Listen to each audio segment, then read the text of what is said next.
Okay, you made it this far. Let's put the shoe together. So for your assembly, you're going to need some glue. PVA glue is a really great glue to use. Elmer's Glue All also will work. The PVA is a really quick adhesion. Elmer's Glue All is also pretty quick, but it might take a little more time. There's also a chip brush in your kit. Any kind of a stiff bristled brush really is going to work good for you.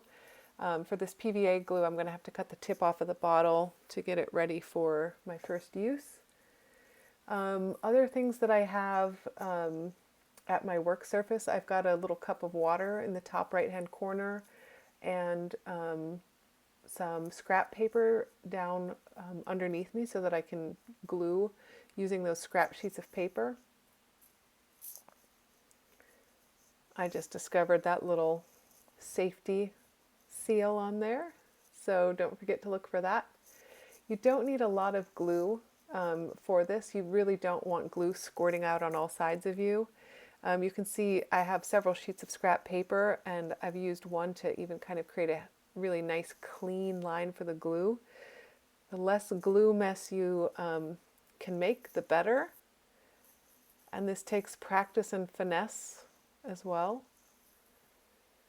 I have some pencil marks there, so maybe while my shoe is still able to be flattened, I might erase some of those things along the way. You can certainly do that, or you can wait until the end to erase any of your notches that are visible. So I'm going to go back for the glue, put a little bit more on that opposite side.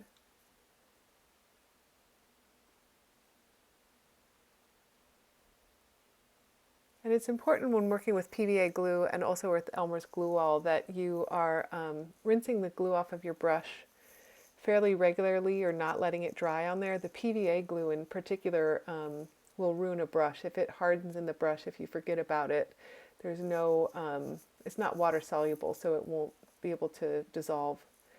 So I have the front and the back of the shoe, and I'm now thinking about how I'm going to put the side seam around it.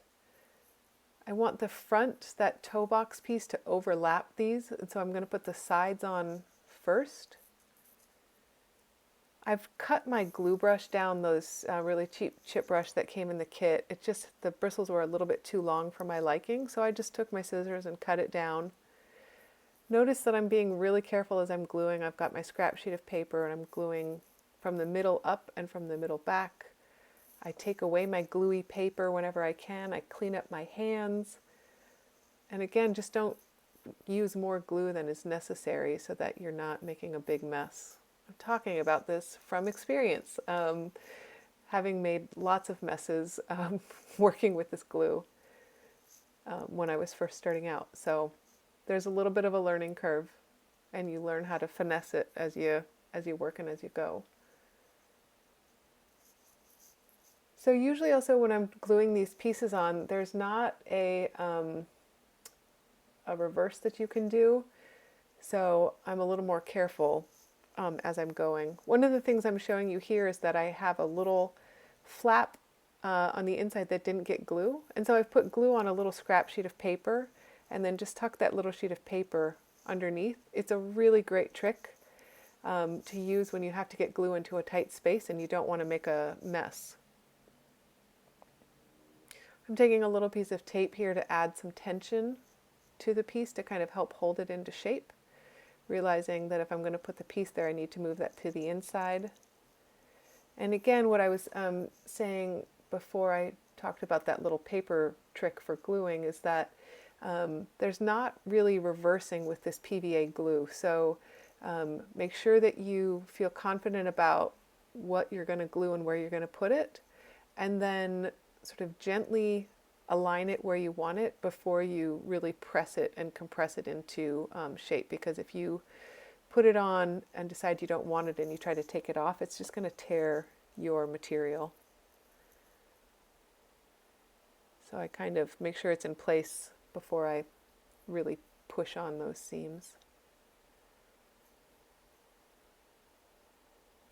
And it might not even be a bad idea before you start working on your shoe just to practice gluing some shapes together and getting all the messes out of your system.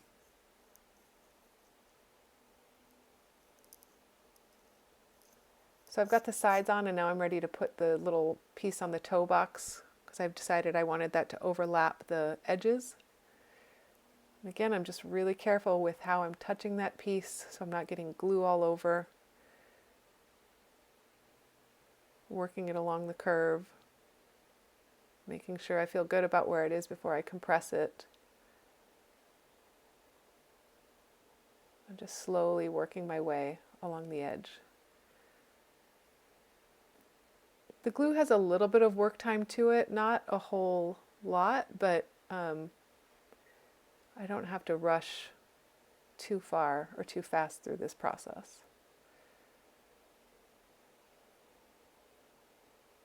So I did notice at the top that I had a few little pieces that weren't glued down. So again, I did the glue trick where I put some glue on a little sheet of paper and I'm kind of tucking it in there. You will notice that if you do that trick with paper, it can actually tear if it's overly saturated. So another thing you could do is to use like a sheet of wax paper. And that way it wouldn't be water soluble and tear as you're trying to glue it in. So at this point, I'm going to try to put in the bottom of the shoe. This is a little bit tricky to work with. And I've also even thought, like, should I make the sole of the shoe separate, meaning putting another piece directly on top and then just gluing the top half of the shoe onto a finished bottom half? Or should I have worked from the reverse up? Should I have started by putting the band around the base of the shoe and then added the top of the shoe? You learn and you solve and problem solve along the way, and sometimes you make the right decision and sometimes you make life more difficult. So this part's tricky. It's hard to get my hands in here, so I'm just kind of slow and steady going. You can see again along the bottom I have a whole bunch of blue painter's tape in small little pieces ready to go so that when I need one, I'm able to work. So I was able to work my way around that toe box slow and steady. I have a little pencil or other tools that I can use to reach inside of the areas to help me push against if I can't reach my hand inside of there. So as I continue to glue the rest of the sole of the shoe in there, I'm using the glue trick on the paper in smaller sections because things are getting a little tighter here to kind of glue those things into place.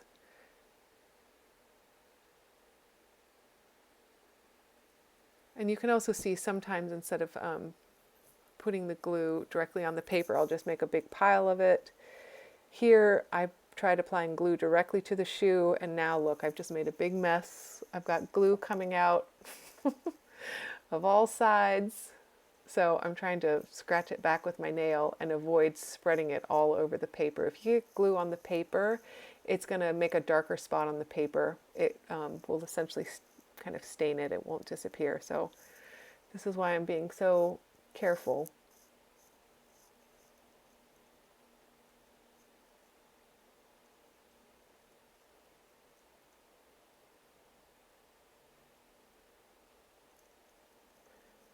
All right, I continued to glue and I noticed that one, that back seam wasn't straight, and two, that I think I have a little bit of a gap in the bottom. Like the sole of the shoe, I folded the borders in a little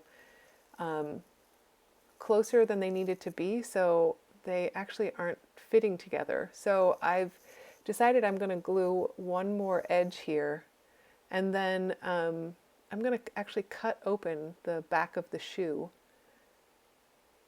because that will allow me to tighten up that form.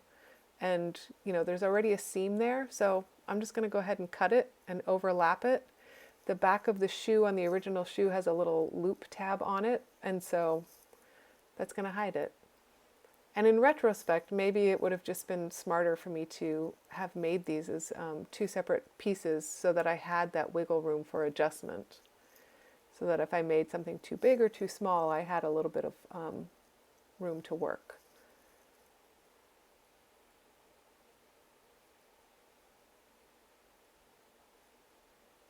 Because maybe you just got really lucky on your mock-up like I did initially. And everything fit but when you go to make the next form, it doesn't. So I've put glue on the inside of this, and I'm just sort of finishing up, working around the curve.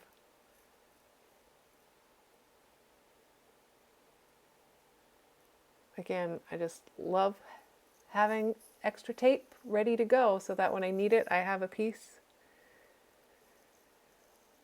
In order to get that back seam up and not make a big mess, I'm also going to do the glue on the paper trick. Just get a little on the inside there.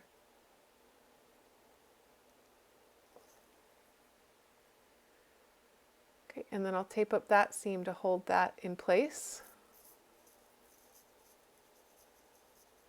And I'm almost done with the shoe, but I can do a few details. So in order to hide that seam that I just made, I cut a little strip of paper, and I'm going to just fold that like the original shoe has as a loop.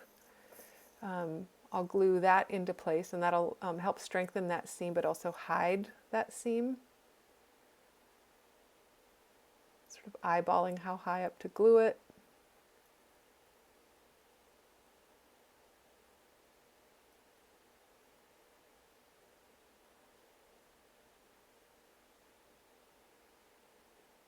Okay, I put glue on the other side, I'm folding that into place, and then I'm going to tape that really well to anchor it. It felt like it kind of wanted to pop open, so I gave it a little extra. So that part of the shoe, the top of the shoe, I thought would look nice if it had a little more dimension to it or a little more visual weight. So I'm going to take the pattern piece and I'm going to trace it, transferring some of those markings. I'm even going to get my little sheet of carbon paper I made with pencil to get underneath to draw those seam allowances. Because I actually don't need the seam allowances, I can cut them away. You can measure this distance, but I'm just eyeballing it and kind of trying to make a uniform spacing. I think this is maybe 1/2 inch, 3/8 of an inch that I'm cutting that. And working with that original pattern piece will assure that I have the right curve and the right connection between those two. So I put a little glue under that and just gently anchored that into place. I could do the same thing around the top back part of the shoe too if you wanted that to have a little bit more dimension. So I had time, so I figured why not? I'm going to work on the inside of the shoe and kind of hide some of those seam allowances that I put. So you could build a little insert. You also could ignore it if this part took you way, way, way too long. Or you could even put just like a little strip inside of there to hide all of those little cut lines. But what I decided to do was to cut another sole of the shoe. And if I just put it in there, it would fall. So what I'm doing is making a little spacer. And the spacer just needs to be the thickness of the sole of the shoe, so that when I put that insert in, it doesn't fall all the way to the bottom, it rests on top of that. I'm making 2 because I'm just sort of testing out to see what this looks like, and I'm just going to tape them in place at first before I commit to gluing them. I probably would put maybe 3 in there. So I tried it with just 1, but then of course the front fell down, and also the top wasn't really fitting, so I'm cutting that a little smaller. I'm going to work on another spacer for the front, and again just taping it together to see if everything is working before I commit to that. And I can't really reach in, so I'm just going to grab my little pencil tip with the eraser and use that to help hold it into place. So I'm getting so close to being almost done with this shoe, which is super exciting. So slow and steady, be really careful as you start taking the tape off. If the glue is still a little bit wet under the paper, it can tear it really easy, so just be careful. This is my reminder to tell you to not forget to clean out your brush, get the glue out of there. And then for final pass, you can just clean it up with your eraser.